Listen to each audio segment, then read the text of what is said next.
A blessed good day mga ka-newbie, I'm Noel and welcome to my YouTube channel. In today's video tutorial, I will share to you how to type, write text, and draw in PDF format. But before we start, if you are new here in my YouTube channel or not yet subscribed, please don't forget to like, subscribe, and hit the bell button icon for updated weekly educational video tutorials. Now, let's start.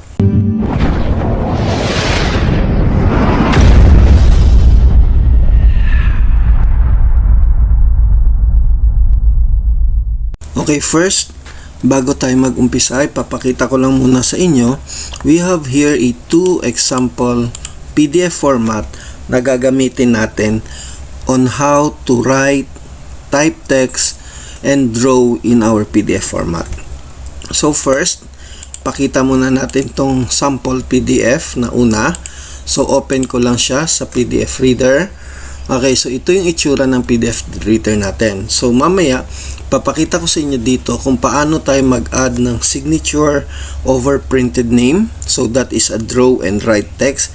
And the other one, right click natin. So dito naman, papakita niya sa atin kung paano tayo this is an application form. So paano tayo mag-write pa rin dito ng ating data. Okay, so naka-open na tayo. So, but before we proceed, mapapansin nyo, press ko lang dito sa home. Kung mapapansin nyo dito, naka-sign in na ako.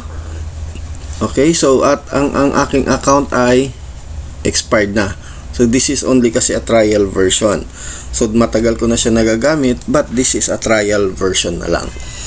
Okay, now, in writing or editing text in PDF, gamit ang ating Adobe Acrobat, napakaganda if you are subscribed dito sa Adobe. Bakit? Kasi pwede nyo siyang ma-edit. Kung mapapansin nyo, dahil niya expired na ako, sabi niya, this feature is not included in your current Adobe license. Pwede nyo siya kasing ma-edit, makapag-add. Halimbawa, itong documents na ito, pwede nyo itong palitan kung gusto nyo dito gamit sa Adobe Reader. Pwede rin kayo magdagdag ng text. Yun ang kagandahan dito. You can change the font size, no? You can edit the font type, pwede rin. And mayroon din tayong draw dito. Makakapag-sign ka, pirma ka gamit ang Adobe Acrobat, no? And you can also use the highlight text. Kung gusto niyo mag-highlight, you can change the color. And mayroon ding features dito na you can also move this file. Ito yun.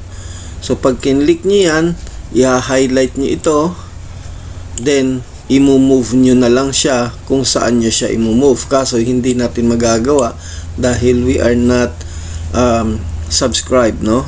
At saka expired pa ang trial version. Yun ang kagandahan dito. Mayroon din itong save, makapag-ipiprint na rin niya, and you can use this PDF format na inedit natin to email. Okay? Yun ang kagandahan if you are subscribed sa Adobe Reader or sa Adobe.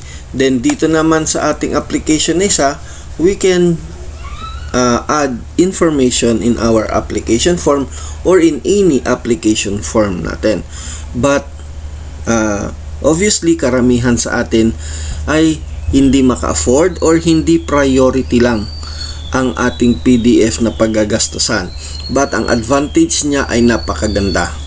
Okay? Pero, pwede pa rin natin sila magawa gamit ang ibang application. Hindi nyo na kailangan mag-download. Hindi nyo na kailangan bumili. It is a free, but you can edit. You can write, you can add text, and you can add or draw or add signature in your PDF format. But you cannot edit your text. Yun lang ang disadvantage. But the rest of all, you can use the other information like save, print, and add, write, and draw. Okay? So kung paano gawin, ganito lang po. I-close ko muna itong PDF natin. Okay? Adobe Reader. Hindi po sa Adobe Reader. Ang tanging gagawin nyo lang po, open your documents, okay, in Microsoft Edge.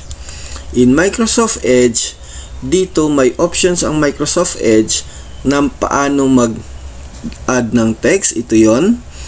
Paano mag-draw, paano mag-highlight ng text, at paano mag-save, print ng ating mga PDF format.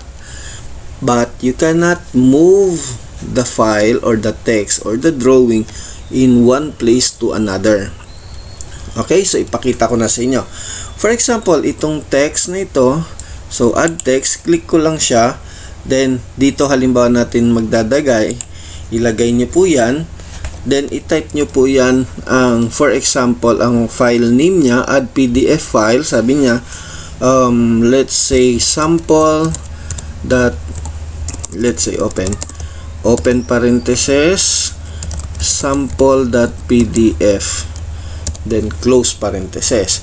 You can change the font color into this color lang, red, green, blue, and black. So let's say black, usually black naman ginagamit. You can change the font size and you can reduce the font size na gusto mo.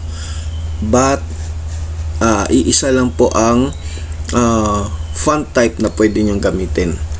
Okay, so this is how to adjust spacing, increase spacing and decrease spacing. And if you want to remove this inserted text, ito ang gagamitin natin. So ganun lang siya. Then if you want to move your text, pwede natin siya ilagay dito sa tabi by clicking this one and i-drag nyo lang. Okay, then let's say reduce lang natin ng konti. Hindi na siya na pinakamaiksi. Okay, so after that, i-click nyo lang sa labas and that's it. Nakapagdagdag na tayo. So we can write the text na. And this one, bago ako pupunta dito, so we can use this highlight, okay, color. So in highlight color, pwede kayo mamili what color gusto nyo, but kung aning nandito, yun lang ang available. So yellow, green, light blue, I think this is a pink and red color. And this dito sa baba, nandito ang thickness niya, kung gaano kakapal ang ating highlight, no? So let's say makapal na makapal, and I'll use yellow. Then after that, i-highlight natin to and i-drag nyo lang siya at you can see na highlight na po siya. Kung gusto nyong dagdagan siya, buo ito, select lang po siya, na highlight na ang buong text natin. So yun ang kagandahan nitong highlight natin. So as you can see, text only highlight, sabi niya. Pag naka-off kasi ito ibig sabihin pati yung drawing na highlightan. Pag naka-on siya, ibig sabihin text lang, walang drawing or walang lines, no, or shapes, no. Kaya I always turn off dito para kung gusto nyong highlightan yung drawing, pwede nyo siyang gamitin. Now, mayroon din tayong draw dito. Okay, in draw, you have an options more than 4 colors. Ito yung available natin. But I usually use black color kasi mostly signature siya or lines. But sa inyo, nasa sa inyo na yun kung anong gusto nyong kulay. And also, we have a thickness, kung gaano kakapal ang thickness ng ating lines, no? So, gagamitin ko lang pinaka-thin for our signature. For example, mag-add muna ako ng name. So, let's say dito sa baba, I'll add Noel de la Sena. Then, after that, mag-draw tayo. So, black, thin. So, let's say, so, yan ang pirma natin, no? Halimbawa lang naman, hindi naman totoo. Pero, example yan ng ating signature na gagamitin. So, nakapag-signature tayo, nakapag-add tayo ng text. Then now, kung sakaling paano mabubura ito? So, mayroon tayo ditong erasure. Okay, pag kinlik natin yung erase at kinlik natin yung drawing natin, mapapansin nyo na bura. Pag kinlik natin tong hinighlight natin, nabura din siya. So, yun ang gamit nitong erase. But, you cannot erase your text na ginawa.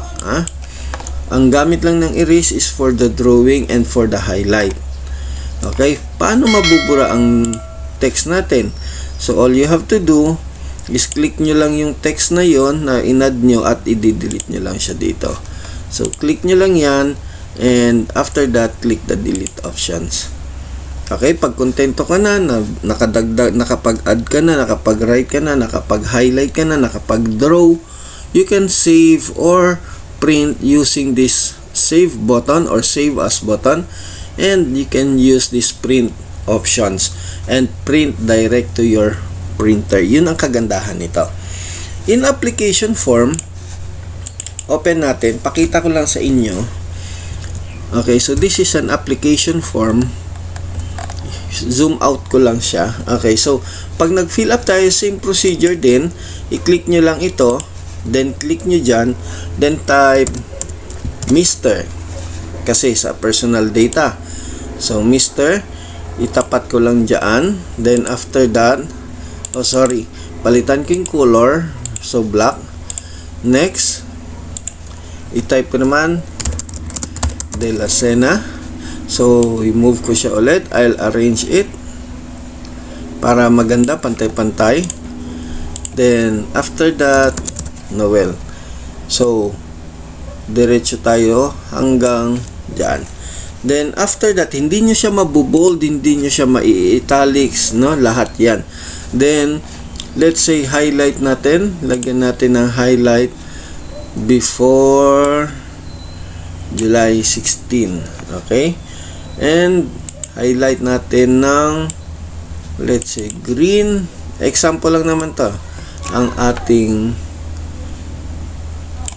computing the position or the post title ng ating application form. Then, same as kanina, i-save natin. Halimbawa, save natin siya. So, papansin nyo, kanina yung application form natin, blanco. Sinave natin siya, hindi natin siya sinave as Then, i-close natin. I-try natin na i-open ulit kung naka-save nga siya. At pag in-open natin siya, in same Adobe, Microsoft Edge, kung mapapansin nyo, mayroon na tayong highlighted. Na-save na natin yung ating application form. Ganun lang po kadali kung paano mag-add, mag-write text, mag-draw in PDF using our Microsoft Edge and our Adobe Reader. So, maraming salamat at sa mga patuloy na sumusuporta sa aking channel.